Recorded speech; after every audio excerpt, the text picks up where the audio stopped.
Hello everyone. हमने हमारे last video में देखा था कि सेट क्या होता है, सेट की क्या डेफिनेशन होती है और हम कैसे पता लगाते हैं कि कब कोई कलेक्शन सेट होगा और कब वो सिर्फ एक कलेक्शन होगा। ओके, आज हम देखेंगे कि सेट का रिप्रेजेंटेशन कैसे होता है, मतलब हम सेट को लिखते कैसे। ओके, तो सेट को रिप्रेजेंट करने के लिए हमें कुछ चीज़ें पहले से पता होनी चाहिए, जैसे जो सेट के मेंबर्स होते हैं। ओके, सेट के मेंबर्स मतलब सेट में कौन कौन से ऑब्जेक्ट्स आ रहे हैं, मतलब सेट में जो सेट का कंटेंट क्या है। ओके, तो जो मेंबर्स होते हैं सेट के, उनको हम एलिमेंट बोलते हैं या फिर ऑब्जेक्ट्स भी बोल सकते हैं। ओके, जैसे हम यहाँ पे एक सेट का एग्जांपल लेकर के चलते हैं। हमारे पास एक सेट है, A is a set of vowels in English alphabet. Okay, तो अगर वॉवेल्स का सेट है ए, तो इसमें बेसिकली हमारे पास 5 एलिमेंट्स आएंगे, ए, ई, आई, ओ, you.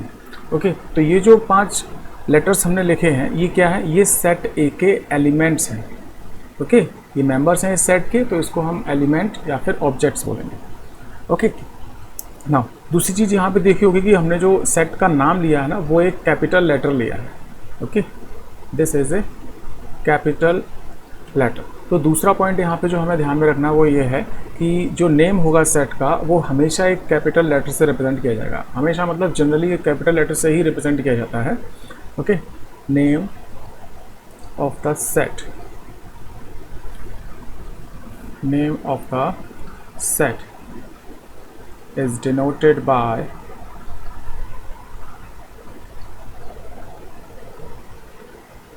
a capital letter. Okay, A B C D, यहाँ से लेकर के हम एक्स वाई जेड तक कोई भी लेटर यूज़ कर सकते हैं। ठीक है, इसके अलावा कभी कभी कोई सिंबल्स भी यूज़ कर लिए जाते हैं, जैसे फाई एक सिंबल होता है, ये ग्रीक लेटर होता है, तो इसको भी यूज़ किया जाता है। ये आगे हम देखेंगे कब यूज़ किया जाता है। ओके, तो सिंबल्स भी कभी कभी यूज़ किए जाते हैं। तो ये नेम ऑफ द सेट हो गया। जैसे हमारे पास जो सेट ऑफ वॉवेल्स है, ये कौन सा सेट है? इस सेट को हमने लिया है सेट ए। ओके, और इसमें 5 एलिमेंट्स हमारे पास, ए, ई, आई, ओ, यू। तो ये नेम है सेट का। Okay, this is name of the set. और ये जो 5 मेंबर्स हैं इसके, ये क्या कहलाएंगे? ये कहलाएंगे इसके एलिमेंट्स। ठीक है, नॉर्मली एलिमेंट्स ही बोलते हैं, ऑब्जेक्ट्स भी बहुत कम बोलते हैं। ओके, नाउ जो एलिमेंट्स होंगे, तीसरा पॉइंट ये है कि जैसे यहाँ पे जो एलिमेंट्स हमने लिखे हैं ए, ई, आई, ओ, यू, इनको हमने स्मॉल लेटर से लिखा है, इनको स्मॉल लेटर से ही हम लिखेंगे। ओके, जो एलिमेंट्स होंगे, एलिमेंट्स ऑफ ए सेट, इनको हम डिनोट करते हैं, are denoted by small letters. Okay, इनको स्मॉल लेटर से नोट किया जाएगा, लाइक ए, बी, सी, डी। ठीक है ना, इस तरीके से एक्स, वाई, जेड। ओके, इन लेटर से डिनोट किया जाएगा। यहाँ पे डिनोट किया जाएगा। अगर सेट के अंदर नंबर्स हैं तो वो नंबर्स भी लिखे जाते हैं, लेकिन जब हम सिर्फ सेट को डिफाइन कर रहे हैं कि सेट में क्या है, किस तरीके के उसके एलिमेंट्स हैं। ओके, तो अगर हमें लेटर्स लिखने पड़ रहे हैं तो हमेशा हम स्मॉल लेटर्स ही लिखेंगे।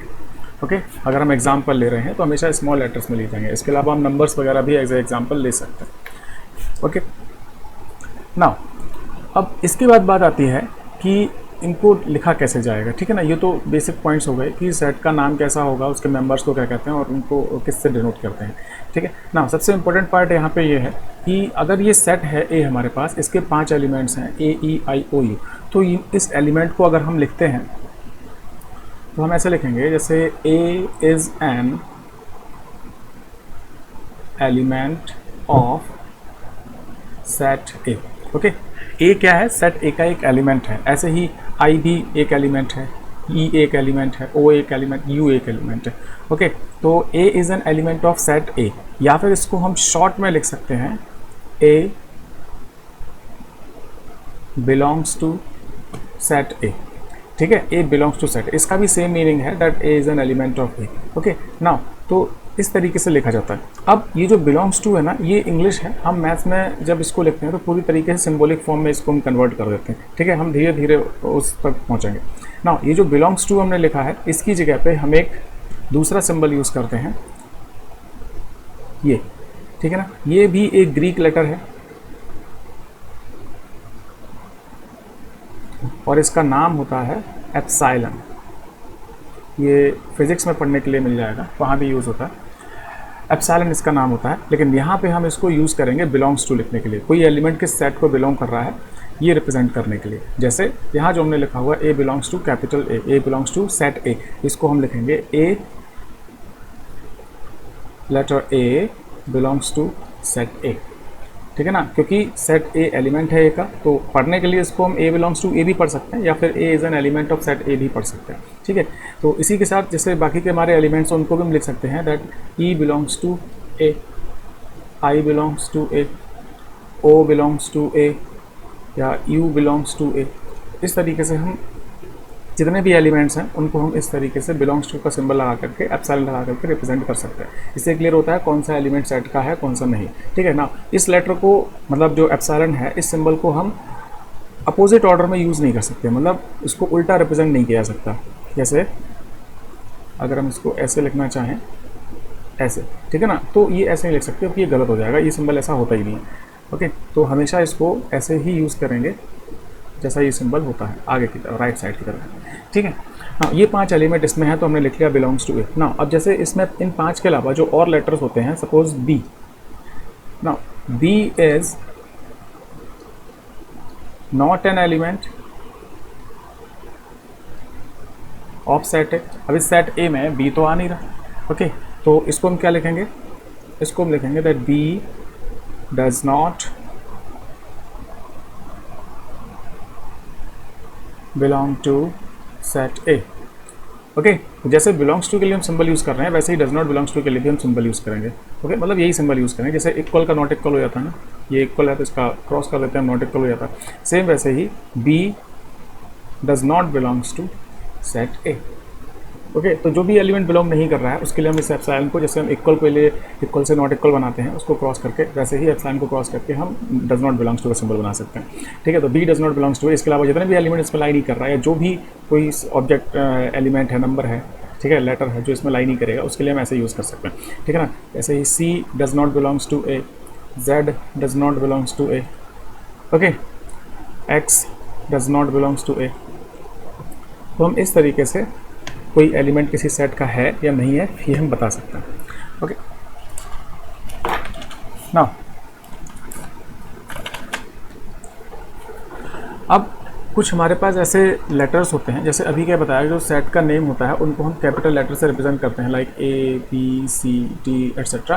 तो कुछ ऐसे कैपिटल लेटर्स हैं जिनको ऑलरेडी फिक्स कर दिया गया है, या ये कह लो कि जिनको मोस्टली कुछ फिक्स सेट्स के लिए यूज़ किया जाता है। ओके, तो पहले हम वो देखेंगे। जैसे सबसे पहले आता है इसमें एन, कैपिटल एन। ओके, तो अगर कैपिटल एन लिख के आ रहा है, नहीं भी बताया जा रहा है कि ये किसका सेट है, तो भी हमें पता होना चाहिए कि जो कैपिटल एन है वो होता है नेचुरल नंबर्स का सेट। ओके, तो capital N is a set of all natural numbers. Okay, ऐसे ही जेड या फिर आई, एनसीईआरटी में जेड मिलेगा और बाकी अदर बुक्स में आई भी मिलता है। इसके अलावा हम दोनों ही यूज़ करते हैं, कोई प्रॉब्लम नहीं है। इसको बोलते हैं हम set of all integers. Okay, तो इंटीजर्स का जो सेट होता है उसको हम जेड या आई से रिप्रेजेंट करते हैं, ठीक है। इसके अलावा हम कैपिटल आर यूज़ करते हैं for set of all real numbers, ठीक है। इसको रियल नंबर्स के लिए यूज़ किया था, रेशनल के लिए इसको यूज़ नहीं करते हैं। आर का मतलब होता है सेट ऑफ रियल नंबर्स ना, और रेशनल नंबर्स के लिए हम यूज़ करते हैं क्यू को, set of all rational numbers. Okay, तो अगर हम अपनी तरफ से सेट का कोई नाम ले रहे हैं तो कोशिश हमें ये करनी है कि इन लेटर्स का हम यूज़ ना करें, क्योंकि इनसे फिर मीनिंग थोड़ा सा चेंज हो सकता है, क्योंकि ज़्यादातर natural numbers, integers, real number, इनके लिए ये लेटर्स पहले से फिक्स होते हैं। ओके ना, अब इसमें नेचुरल नंबर्स तो हमेशा पॉजिटिव ही होते हैं, जो रियल नंबर्स हैं, इंटीजर्स हैं या रेशनल नंबर्स हैं, ये नेगेटिव भी हो सकते हैं, ठीक है, और पॉजिटिव भी हो सकते हैं। तो इसके लिए हम z पे प्लस का साइन अगर लगा देते हैं टॉप पे, छोटा सा प्लस अगर लगा देते हैं, या फिर आई के ऊपर हम प्लस साइन लगा देते हैं, तो इसका मतलब हो जाता है कि हम पॉजिटिव इंटीजर्स की बात कर रहे हैं। ओके, तो ये हो जाएगा set of all positive integers. Okay, ऐसे ही अगर हम आर पे सिंबल लगा देते हैं प्लस का, तो it becomes set of all positive real numbers. Okay, rational में भी हम यही कर सकते हैं, क्यू प्लस का मतलब हो गया set of all positive rational numbers. Okay, तो ये कुछ लेटर्स हैं जो फिक्स होते हैं। इसके अलावा इरेशनल नंबर्स के लिए भी यूज़ किया जाता है, इरेशनल नंबर्स के लिए टी यूज़ किया जाता है, लेकिन इरेशनल नंबर्स के ऊपर क्वेश्चंस बहुत कम होते हैं, तो इसको बहुत ज़्यादा हमें अगर हम याद नहीं करेंगे तो भी काम चलेगा। ठीक है, तो T is for irrational numbers, और ऐसे ही अगर हम टी प्लस कर देते हैं तो it becomes positive irrational numbers. Okay, इसी तरीके से जो नेगेटिव नंबर्स होते हैं उनको भी बहुत कम यूज़ किया जाता है, और उनके लिए हमें ये सिंबल्स मतलब जो कैपिटल लेटर्स हम यूज़ कर रहे हैं ये भी हमें बहुत कम देखने को मिलते हैं। लेकिन हम जैसे पॉजिटिव के लिए रिप्रेजेंट कर रहे हैं वैसे हम नेगेटिव के लिए भी रिप्रेजेंट कर सकते हैं अगर हम चाहें तो। मतलब जेड के ऊपर अगर हम माइनस लगा देंगे तो वो फिर सेट ऑफ नेगेटिव इंटीजर्स को शो करेगा।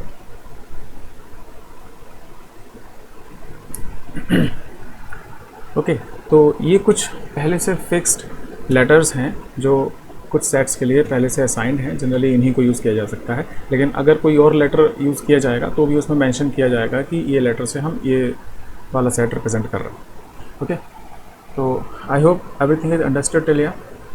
नाउ अब हम ये देखेंगे कि ये तो क्या क्या चीज़ें हम यूज़ करते हैं रिप्रेजेंटेशन के लिए, वो हो गया।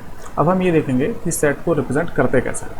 ओके, तो basically there are two methods to represent a set.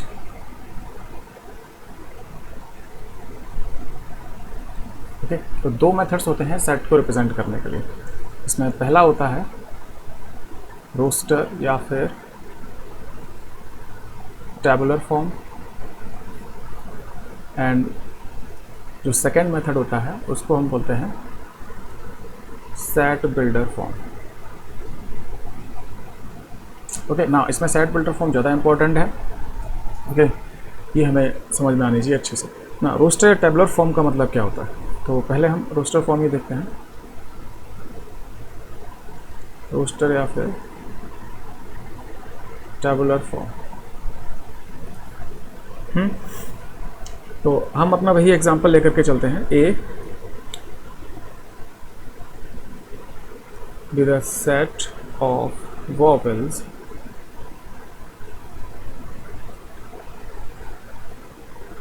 in English alphabet। Okay, तो इसमें हमें 5 एलिमेंट्स मिल जाते हैं, ए, ई, आई, ओ एंड यू। ओके, तो ये तो हमें पता है। इसको लिखना क्या होता है, इसको लिखने का रिप्रेजेंटेशन देखने से भी पहले हमें एक चीज़ और पढ़नी पड़ेगी, वो होती है ब्रैकेट्स। ओके, ब्रैकेट्स हम काफ़ी छोटी क्लासेस से हम पढ़ते चले आ रहे हैं। हमने 3 तरीके के ब्रैकेट्स पढ़े होते हैं। ओके, फर्स्ट दिस, जिसको हम स्मॉल ब्रैकेट्स बोलते थे। ठीक है, फिर उसके बाद ये, इसको हम स्क्वायर ब्रैकेट्स बोलते हैं, और फिर होते हैं ये, इसको हम करली ब्रैकेट्स बोलते हैं। ओके, लेकिन ये इनके ओरिजिनल नेम्स यहाँ पे नहीं है। ठीक है, ये जो सबसे स्मॉल ब्रैकेट्स होते हैं इनका नाम होता है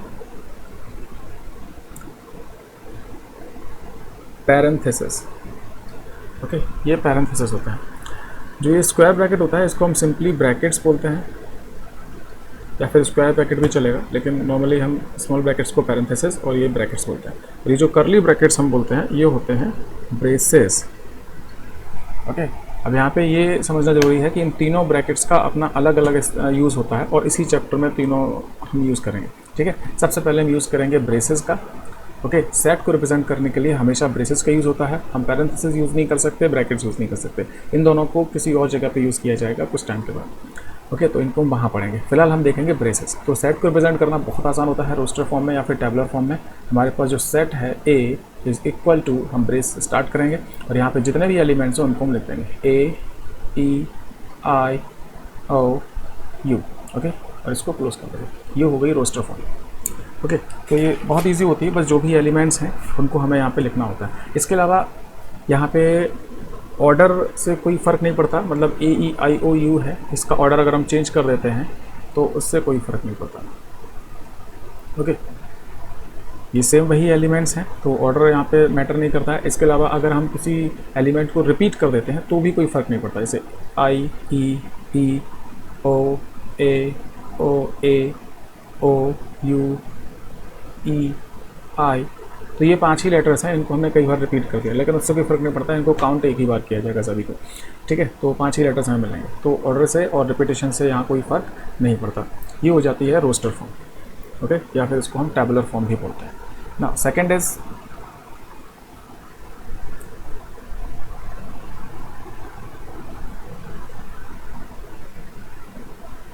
सेट बिल्डर फॉर्म। ना सेट बिल्डर फॉर्म में हम कोई भी एलिमेंट शो नहीं करते हैं, मतलब जैसे सेट ए के 5 एलिमेंट्स हैं AEIOU, ये हमने रोस्टर फॉर्म में 5 एलिमेंट शो किया, लेकिन सेट बिल्डर फॉर्म में एक भी एलिमेंट शो नहीं किया जाएगा। सेट बिल्डर में क्या होता है, सेट को डिफाइन किया जाता है, प्रॉपर्टी बताई जाती है कि सेट के जो एलिमेंट्स हैं वो कौन सी प्रॉपर्टी को फॉलो करेंगे। ओके, उस प्रॉपर्टी से ये क्लियर होना चाहिए कि ये फिक्स एलिमेंट्स हैं जो इसमें आएंगे और कौन से एलिमेंट्स हैं जो इसमें नहीं आएंगे, दोनों चीज़ें क्लियर होनी चाहिए। इतनी डिफाइंड, वही जो सेट की डेफिनेशन है, well defined collection of object, तो वैसा ही रहना चाहिए। ओके, जो इसमें हम प्रॉपर्टी डिफाइन करेंगे वो कैसी होनी चाहिए, वेल डिफाइंड होनी चाहिए। ओके, तो जैसे हमारा अभी वाला जो एग्जांपल था, set of vowels in English alphabet. Okay, इसी सेट को अगर हम लिखते हैं सेट बिल्डर फॉर्म में, तो हम ऐसे लिखेंगे A is a set of X। Okay, एक सिंगल X क्या है यहाँ पे, X एक सिंगल एलिमेंट है जो सभी एलिमेंट्स को रिप्रेजेंट करेगा। ठीक है ना, हमने यहाँ बता दिया कि A क्या है, A X का सेट है। अब हम यहाँ पे डिफाइन करेंगे कि डिफाइन ये करेंगे कि X है क्या। ओके, तो A is a set of X, फिर हम ये कॉलन लगाते हैं। कॉलन के अलावा अगर हम चाहें तो सीधा ऐसे वर्टिकल बार भी लगा सकते हैं, ऐसे करके। ओके, तो NCERT में फिलहाल हमारे पास कॉलन है तो हम वही यूज़ करेंगे। तो A is a set of X, इसको हम क्या पढ़ेंगे, इतने पार्ट को हम पढ़ेंगे A is a set of X, A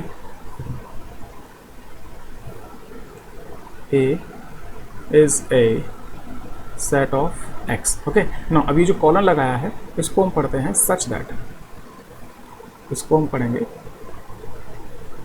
such that मतलब हम डिफाइन करेंगे कि X है क्या।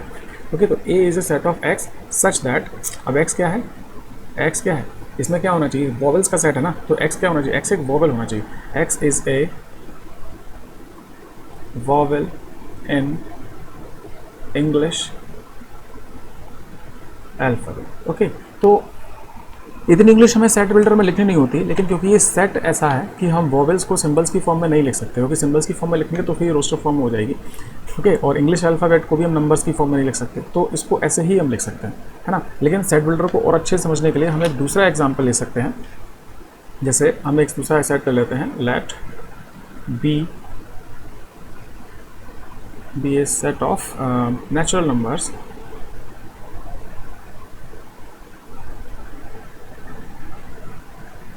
Less than 10। ओके, तो इसको हम सेट बिल्डर फॉर्म में कैसे लिखें, इसको हम लिखेंगे B is a set of X, ठीक है ना, सच दैट। तो इसको हम वैसे ही पढ़ेंगे, B is a set of X such that. अब हम यहाँ पे X को डिफाइन करेंगे कि X क्या है, मतलब इसमें जो एलिमेंट्स आने चाहिए वो क्या आने चाहिए। अगर इस सेट को हम रोस्टर फॉर्म में लिखते हैं तो क्लियरली हमें पता है इसमें क्या आएगा। इसमें हम इस तरीके से 1 2 3 डॉट डॉट डॉट कहाँ तक, 9 तक हमारे नेचुरल नंबर्स आएंगे, क्योंकि वहीं तक नेचुरल नंबर्स हैं हमारे पास, लेस देन 10 होने चाहिए। ठीक है, तो ये 9 नंबर्स इसमें आ जाएंगे, लेकिन यहाँ पे हम एक भी नंबर नहीं लिख सकते, हमें बस डिफाइन करना है कि इसके अंदर क्या एलिमेंट्स आएंगे। तो देखो, इसको हम लिखेंगे B is a set of X such that X is a natural number.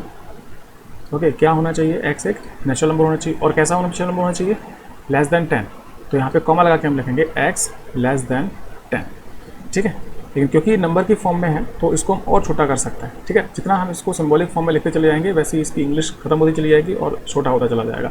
Okay, तो इसको हम और मैथमेटिकल फॉर्म में लिखेंगे, B is a set of X such that X क्या है, X नेचुरल नंबर है ना, तो नेचुरल नंबर का एलिमेंट होगा एक्स। ओके, तो हम यहाँ पे लिखेंगे x belongs to capital N, ठीक है ना। तो x belongs to capital N का मतलब है, अब x क्या है, x जो भी है वो नेचुरल नंबर में से आएगा, मतलब एक नेचुरल नंबर होगा, तो x नेचुरल नंबर का एक एलिमेंट हो गया।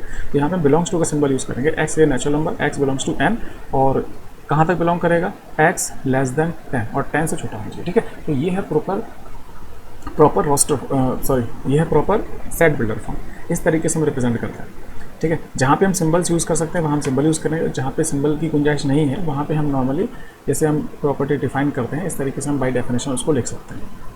ओके, तो ये दो फॉर्म्स हो जाती हैं किसी भी सेट को रिप्रेजेंट करने की, एक रोस्टर फॉर्म और एक set builder form. Set builder form ज़्यादा ज़रूरी है क्योंकि इसमें लिखना इतना आसान नहीं होता है, बहुत कई तरीके के कॉम्प्लिकेटेड सेट्स आते हैं जिनको सेट बिल्डर से हमें समझना पड़ता है और सेट बिल्डर में लिखना भी पड़ता है।